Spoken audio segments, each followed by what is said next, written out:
دیکھو حضرت یونس علیہ السلام سجدے میں ہیں، وہ کتنے سکون میں ہیں۔ ڈوریمون، کیا ہم سچ میں اتنے سال پیچھے جا رہے ہیں؟ ہاں نوبیتا، ہم اس دور میں جا رہے ہیں جب حضرت یونس علیہ السلام مچھلی کے پیٹ میں گئے تھے۔ دیکھو وہ کشتی، وہ لوگ حضرت یونس علیہ السلام کو سمندر میں گرا رہے ہیں۔ گھبراؤ مت سنیو، ان کے نام کی پرچی نکلی تھی، اب اللہ کا معجزہ شروع ہوگا۔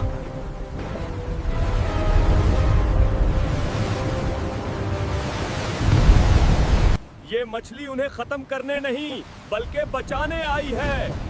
چلو مچھلی کے پیٹ کے اندر چلتے ہیں۔ یہ دیواریں اتنی نرم کیوں ہیں اور ہم کہاں پھنس گئے ہیں؟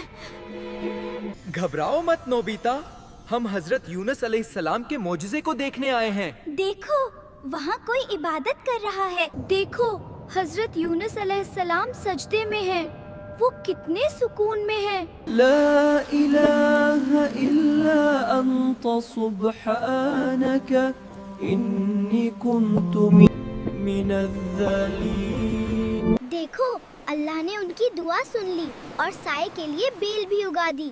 واہ، اللہ نے اتنی مشکل میں بھی ان کا ساتھ نہیں چھوڑا۔ فالو کرو اسلامی کہانیوں اور دعاؤں کے لیے۔